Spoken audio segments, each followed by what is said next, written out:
Shalom Bracha. It's Saturday night, and the custom of many Hasidim is to share stories of tzaddikim, of great people, on Saturday night, especially at the Malava Malka Suda. So I want to share a story about Rav Mordechai Eliyahu in honor of his yard site, which is coming up pretty soon. I'm sharing a lot of stories about the greatness of Rav Mordechai Eliyahu from the Sefer Avihem Shel Yisrael, this sefer right here. This story I personally felt connected to, first because it's told by Rav Avi Berman, who is the Mankal, the director of the OU in Israel, and I also know him personally. I can give you his number if you want to ask him.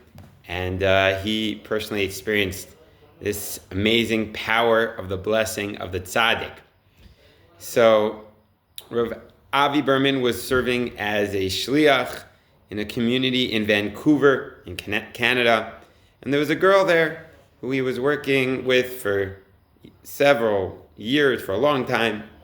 And eventually, he was able to convince this young woman to get closer to Judaism, to keep Shabbos, and that her family should move close to the shul so they wouldn't have to break Shabbos to go to shul.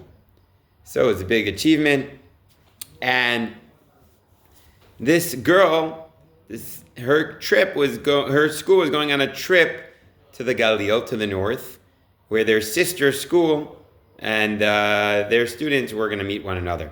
So Rav Berman told her, listen, I would have preferred if the first time you saw Eretz Yisrael, you would experience the Kedusha of Yerushalayim. So keep your heads on your shoulders and have a great time. So she went on the trip, and she came back, and she was so angry. She called up Rav Berman and says, why did you lie to me? Why did you tell me that we have to keep Shabbos everywhere? The girls on the kibbutz told us that in Israel, you don't have to keep Shabbos. In America, sure, we have to keep our Jewish signs so we don't assimilate. But in Israel, since you're in Israel, you don't have to do all of that stuff. So why did you tell me that you always have to keep Shabbos? Why did you make such a big deal out of Shabbos? So Rav Berman was shocked, and he sat with the girl for 2 hours, trying to explain to her, trying to make sense of things, trying to tell her that you always have to keep Shabbos. But the girl was adamant, she was upset, and Rav Berman didn't know what to do. So what did he do? He went to Rav Mordechai Eliyahu, his Rebbe. And this is the only time that he asked for a specific bracha for the Rebbe, for this girl. And the Rav gave a bracha. The girl, everything would be okay. And that day, just a few hours later, the girl calls back Rav Avi Berman and says, Avi, I'm so sorry. I don't know what I was thinking. I don't know why I drove you crazy. And, forget about that. And she went back to keeping Shabbos. She was chozeret b'teshuvah.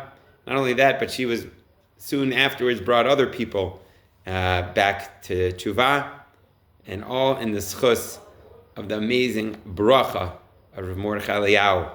If you don't believe it, you can call Rav Avi Berman yourself. One more story that I heard from Rav Avi Berman.